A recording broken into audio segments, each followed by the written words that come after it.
यही आप लोगों की सोच है, यही आप लोगों की सोच है, यही सोच है आप लोगों की कि शरिया, शिक्षा से बड़ा शरिया और किताब से बड़ा हिजाब है। चलिए बोलिए आप शहजाद। वो कह रही बच्चे स्कूल ना जाए, बच्चियां, जब तक फैसला ना आता।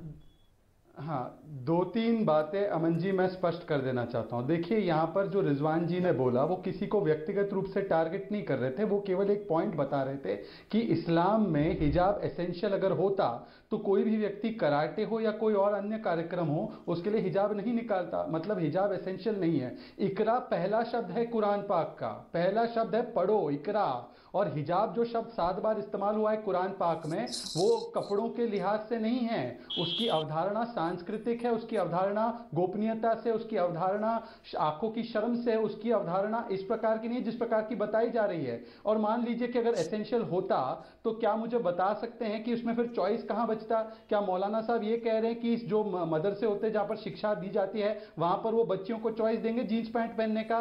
तीसरी बात मैं सिर्फ इतना पूछना चाहता हूं कि देखिए, आज जो पॉलिटिक्स इस पर की जा रही है, कह रहे सुप्रीम कोर्ट जाएंगे। अरे मौलाना, सुप्रीम कोर्ट ने तो शाहबानू को भी अधिकार और विकल्प दिया था, उस विकल्प के तो खिलाफ आपकी जमात खड़ी हो गई थी। अरे मौलाना, इसी सुप्रीम कोर्ट ने 3 तलाक में भी महिलाओं को विकल्प दिया था। तुम महिलाओं के विकल्प की बात करते हो मौलाना, विकल्प के खिलाफ क्यों खड़े हो गए थे? तब बोलो कि मैं 3 तलाक के कानून का समर्थन करता हूं। अगर आप विकल्प के इतने ही बड़े आप पोस्टर बॉय हो कि महिलाओं को विकल्प मिले, तो बोलो कि 3 तलाक के कानून के विकल्प का मैं समर्थन करता हूं। तो ये संविधान कभी पसंद आ जाता है, हर वक्त शरिया लेकर घूमते हो दिल में, पर संविधान, बात बात में संविधान की दुहाई मत दीजिए। आप संविधान को मानते हैं तो आज कर्नाटक हाईकोर्ट का फैसला आया है, उसका स्वागत कीजिए और बच्चियों को कहिए कि शिक्षा ग्रहण करें। परंतु आप नहीं कहेंगे क्योंकि हिजाब बहाना है, आपको तो सिर्फ वोट बैंक को सजाना है। चलिए ठीक है, अब मेरे ख्याल से बोल लीजिए कादरी जी, आपको बोलना चाह रहे हैं, फिर मैं डॉक्टर रिजवान अहमद आ रहा हूं। आपको लगता है कि आपकी सुनेंगी बच्चियां? सुनिए आप, मैं एक बार कह रहा हूं सर आपको कि ना इसको वोट बैंक से जोड़े, ना इसको बीजेपी से जोड़े, ना इसको कांग्रेस से जोड़े। ये पॉलिटिकल इश्यू नहीं है। मैं आपको कह रहा हूं कि मैं हमारे प्रधानमंत्री जी से मैं आग्रह करूंगा, मैं रिक्वेस्ट करूंगा कि आप इस मामले में दखल दें और हमारे जो फंडामेंटल राइट्स है वो हमें बराबर देते रहें। मैं प्रधानमंत्री जी से मैं रिक्वेस्ट कर रहा हूं इस मामले में। और अभी जो सैयदा फलक के बारे में रिजवान ने जिस तरीके से गुफ्तगू की वो बिल्कुल गैर मुनासिब है। इस तरीके का अंदाज खते कबूल नहीं किया जाएगा।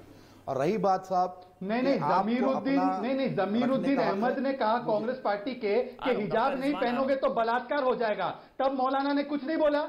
नहीं मौलाना साहब बताइए, जब जमीरुद्दीन अहमद कांग्रेस पार्टी के नेता ने कहा कि बुर्का नहीं पहनना मतलब बलात्कार हो जाएगा, तब आपकी कहां गई बातें सारी? जब महिलाओं को जकड़ कर रखा जाता है, महिला सशक्तिकरण के नाम पर लड़कियों लड़ सकती हूँ कहा जाता है, परंतु कोई अधिकार नहीं दिए जाते। 3 तलाक के अधिकार से वंचित रखा गया उनको, कानून के अधिकार से। जब उनको मेंटेनेंस के अधिकार से वंचित रखा गया, तब कहां गई आपकी? सुन तो लो ना, खुद ही बोलेंगे क्या? हाँ बोलिए कादरी जी, मतलब आपके लिए शिक्षा से बड़ा शरिया है। मैं जो बोल रहा हूं, हिजाब नहीं तो किताब नहीं। ना साहब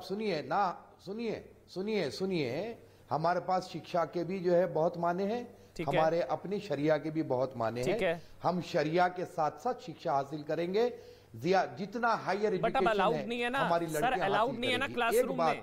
30 सेकंड दीजिए सर, 30 सेकंड दीजिए प्लीज, 30 सेकंड। चलिए बोलिए जी। नहीं अलाउड होगा, सुप्रीम कोर्ट से हमें हक मिलेगा सर। और जब तक नहीं होता तब तक नहीं जाना चाहिए बच्चियों को स्कूल। जब तक नहीं होता तब तक नहीं जाना चाहिए। 8 दिन के लिए कोविड में 8 महीने नहीं गए, 8 दिन की क्या बात है? अच्छा 8 दिन बच्चियां स्कूल ना जाएं। सवाल लाखों, ठीक है 8 दिन बच्चियां शरिया के हिसाब से टीवी पर आना मना है। सुनिए ना, शरिया के हिसाब से टीवी पर आना मना है। लाखों मुस्लिम खवातीन शरिया के हिसाब से टीवी पर आना मना है। बतला दिया, बोल रहा हूँ झूठ बोल रहा हूँ। हिजाब करना चाहते हैं डॉक्टर रिजवान अहमद, हिजाब के खिलाफ बोल रहे हैं। हिजाब के खिलाफ कोई नहीं बोल रहा है।